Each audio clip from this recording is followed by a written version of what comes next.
Now, what time would your party start, let's say? Like 9:30.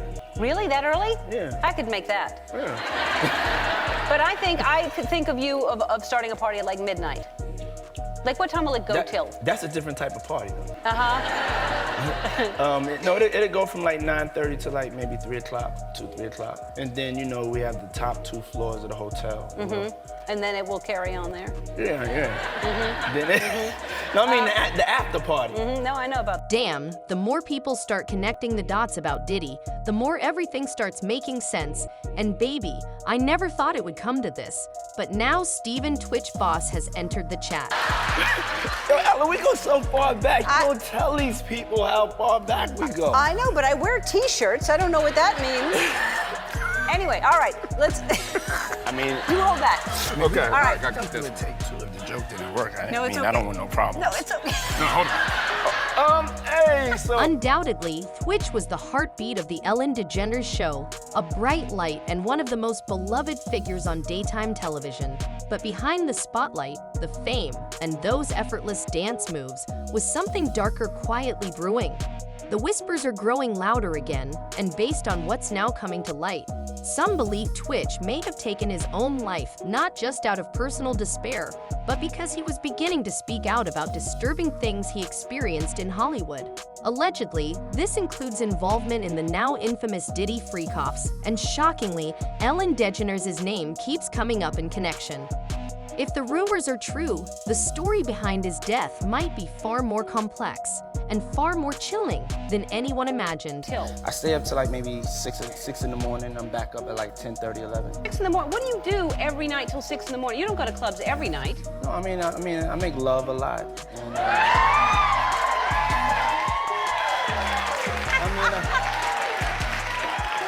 And, you know, That's Ellen, my favorite answer ever.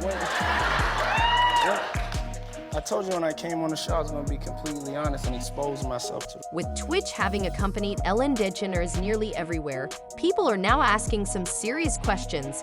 Did he see something? Was he invited to those infamous Hollywood parties we've all heard whispers about? Was Twitch caught up in something he never signed up for? Something so dark it pushed him to take his own life? It's important to remember that when news of his death broke, reports mentioned a note left behind. While investigators didn't publicly reveal the contents, the LAPD confirmed that Twitch cited past challenges he was still struggling with. But here's where things get even more unsettling. Internet rumors have resurfaced, suggesting that Twitch may have left behind more than just a note, possibly even a recorded voicemail detailing what really happened at these elite gatherings. Allegedly, it included serious claims involving Diddy's now notorious freak-offs. So, are these just wild internet theories, or is there something deeper and darker at play? What makes people question the official story is that, at the time of his death, Twitch didn't seem like someone planning to end his life. He had just celebrated his 9th wedding anniversary with his wife, Allison, sharing throwback wedding photos and writing, "Happy anniversary, my love at Allison Holker, #9 years. On top of that, the couple had reportedly been talking about having another child. Naturally, fans began to dig. The question became, what happened behind the scenes that could have led to this? Some online sleuths speculated that Twitch was planning to expose powerful figures in Hollywood, possibly even Ellen herself, and that his death wasn't a suicide at all, but something orchestrated and covered up. The theory gained more traction when Todrick Hall, a close friend of Twitch, mentioned that he had been under immense pressure due to the controversy surrounding the Ellen DeGeneres show. Whatever the truth may be, one thing is clear. Something about this story doesn't sit right, and now more people are starting to ask the hard questions. He was on Ellen, and Ellen was people were looking at him saying, why are you supporting this? And I think that is just a lot of pressure. Human beings are not designed to handle that much pressure. And when I was talking about my experience, his face was like, I know. And he was just like, it's a lot. Y'all probably remember back in 2020 when Ellen was hit with accusations of fostering a toxic workplace. Former employees spoke out about discrimination, fear, and intimidation on set. Though Ellen denied knowing anything about it, the backlash was loud. As you may have heard, this summer there were allegations of a toxic work environment at our show. And then there was an investigation. I learned that things happened here that never should have happened. I take that very seriously, and I want to say I am so sorry to the people who were affected. I know that I'm in a position of privilege and power, and I realize that with that comes responsibility, and I take responsibility for what happens at my show. This is the Ellen DeGeneres Show. I am Ellen DeGeneres. My name is there. My name is there. My name is on underwear. We have had a lot of conversations over the last few weeks about the show, our workplace, and what we want for the future. We have made the necessary changes, and today we are starting a new chapter. Some say the pressure from the Ellen DeGeneres Show added to Twitch's stress, but according to online chatter, it went deeper than that. Rumors suggest Twitch may have stumbled upon things he was never meant to see, things involving Ellen and other powerful figures in the industry, including Diddy. Twitch wasn't just a co-worker. He was a close friend of Ellen's, often by her side at high-profile Hollywood events, allegedly that even included some of Diddy's parties. It's worth noting that Ellen and Diddy were friends. He was a frequent guest on her show over the years. In fact, during one memorable interview, Diddy even asked Ellen why she never showed up to his parties, hinting at a deeper off-camera connection. Tell me about your birthday party. Am I invited? Yes. Yes, you're definitely invited. I invite you to all my parties. You just haven't seen me show up. No, well, is it on the East Coast? Yes. Well, that's why. Why don't you have one here on the West Coast? Because I work all the time. Okay, well, maybe I have one at your... One key takeaway from that conversation was that Ellen was invited to all the parties. She just never went because they were too far away, not because she found them questionable. What's even more intriguing is that Diddy told Ellen the parties that start after midnight are a whole different level of gathering, and Ellen seemed to know exactly what he meant. This same Ellen was even photographed at some of Diddy's events, so it's possible she eventually made time to attend those parties. In fact, it's been suggested multiple times that Ellen may have attended some of the less publicized gatherings at Diddy's house, where disturbing and potentially illegal activities allegedly took place. This wouldn't be too surprising considering Ellen was also linked to the bizarre Wayfair controversy, where furniture was reportedly sold at exorbitant prices with children's names attached. The scandal involved cabinets priced as high as $10,000, labeled with names of missing persons like Naria, Yitza, Samaya, and Olivia, and Ellen was reportedly right in the middle of it. Now, with Diddy's trial underway, fans are starting to connect the dots. They believe Twitch may have come across some seriously incriminating information, especially considering rumors about a voicemail he allegedly recorded exposing Diddy's secrets to many people. It's starting to make more sense why he might have been forced to take his own life after uncovering such dangerous information. But wait, there's more. People are saying that the one who could have even more details about that alleged voicemail is none other than Twitch's ex-wife, Allison Holker.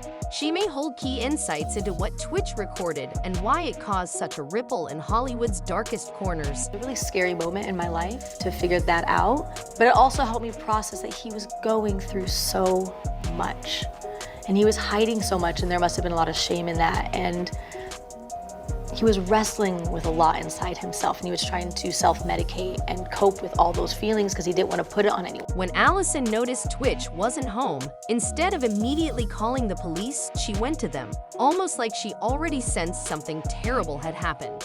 Months later, she gave interviews that many found cold or oversharing. In one recent interview, Allison revealed a deeply personal story. While cleaning out a closet and picking out an outfit for Twitch's funeral, she discovered a hidden stash of substances, mushrooms, pills, and other items tucked inside his shoeboxes. She said she had always believed they had honest communication, including about his marijuana use. According to her, after their kids went to bed, Twitch would quietly retreat to their guest house to smoke or drink as a way to recharge. She never expected to find what she did. Allison also shared that in the days before his death, Twitch was withdrawn, showered less, smoked both morning and night, and confided that he was going through a low period, though he was careful with his words. After his passing, Allison combed through his journals, hoping to find clarity and closure. What she found was heartbreaking. Her husband had been wrestling with painful secrets he kept even from those closest to him. He was trying to self-medicate and cope silently because he didn't want to burden anyone. He loved his family too much to share his pain. She also revealed that Twitch's journals contained hints that he'd have been abused by a male figure during childhood, trauma that haunted him until his death. But Allison's openness hasn't come without backlash. Some have accused her of disrespecting Twitch and his family by oversharing and acting suspiciously. For instance, Dariel, a cousin of Twitch, claimed Allison forced the family to sign non-disclosure agreements just to attend the funeral. Dariel posted, "This crazy woman made me and his actual family sign an NDA just to attend the funeral. She's been trying to tarnish his legacy and refuses to let the Boss family see the children, all while exploiting and lying about my cousin. Hell no." Dariel also insisted Twitch wasn't an addict. He did smoke weed, but was actively trying to quit and was far from a junkie. Meanwhile, Twitch's brother, Dredd, has publicly said that since Twitch's passing, his side of the family has been shut out from seeing the children. Dredd took to Instagram saying their mother and grandparents are still grieving but have been alienated from family matters. Without naming Allison directly, Dre said Twitch's 3 kids have had noticeably limited contact with their grandmother and extended family. According to him, Allison's refusal to allow family visits stems from the family's unwillingness to agree to the NDA she presented. No one knows exactly what's in those NDAs, but rumors suggest Allison might be hiding far more than just legal terms. Since Twitch's death, whispers have circulated that Allison is covering something up. So what exactly did Twitch stumble upon? Was it just the pressures of fame and personal struggles? Or is there something darker lurking beneath Hollywood's glamorous surface? And then there are those persistent rumors about Diddy's infamous freak-offs, a light-only party shrouded in secrecy, rarely spoken about openly. Did Twitch attend? Did he see something or even record something that he wasn't supposed to? I'm not claiming to have the answers, but this story definitely leaves a lot of questions unanswered. I'd love to hear what you think. Drop your thoughts in the comments below.